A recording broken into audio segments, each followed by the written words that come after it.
मुनवर अली शाह सिंधी ड्रामन जो ताज हुयो ऐं बेहतरीन अदाकार हुयो। अॼोके वीडियो में ॻाल्हि कंदासीं त मुनवर अली शाह केरु ऐं किथां जो हो ऐं मुनवर अली शाह कॾहिं ड्रामनि जी इंडस्ट्रीअ में क़दम रखियो ऐं असद कुरैशी मुनवर अली शाह जी छो तारीफ़ कई। दोस्तों तफ़सीली वीडियो में ॻाल्हि कंदासीं। वीडियो के तव्हां सुठो लॻे लाइक ऐं शेयर कयो, चैनल खे सब्सक्राइब करे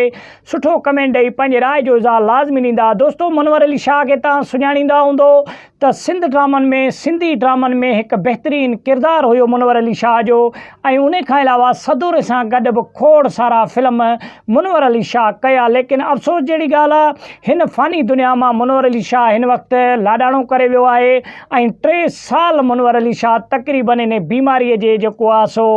दर्द सां जूझलायो। 3 साल बीमार रहियो मुनवर अली शाह ऐं मुनवर अली शाह खे गुर्दनि जो ऐं कैंसर जी जेका बीमारी हुई इन जे करे मुनवर अली शाह हिन दुनिया मां वफ़ात करे वियो। दोस्तों 3 साल मुसलसल जेको आहे मुनवर अली शाह इन बीमारी सां जंग कई ऐं मुख़्तलिफ़ दवाऊं ऐं मुख़्तलिफ़ जेको आहे सो तरीक़नि सां इलाज बि थियो, लेकिन हिन फ़ानी दुनिया मां हिन वक़्तु लाॾाणो करे वियो। दोस्तों मुनवर अली शाह सिंध जो हिकु बहितरीन अदाकार हुयो ड्रामनि में ऐं असद कुरैशीअ सां बि खोड़ सारनि फिल्मनि में ऐं ड्रामनि में उन अदाकारी कई ऐं असद कुरैशीअ बि इन जे करे हिकु बयानु जारी कयो पंहिंजो त हिकु असद कुरैशीअ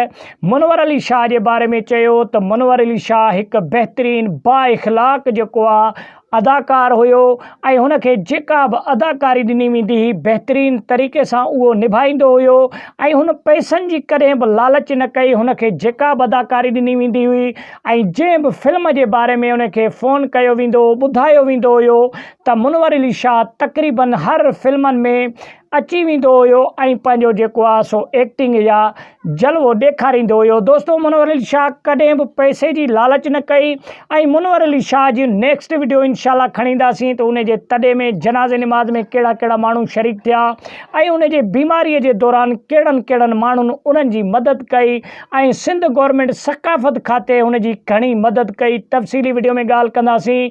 नेक्स्ट वीडियो आणींदासीं तव्हांजे लाइ। वीडियो किथां सुठो लॻे लाइक ऐं शेयर कयो, चैनल खे सब्सक्राइब करे सुठो कमेंट ॾेई पंहिंजे राय जो इज़हार लाज़मी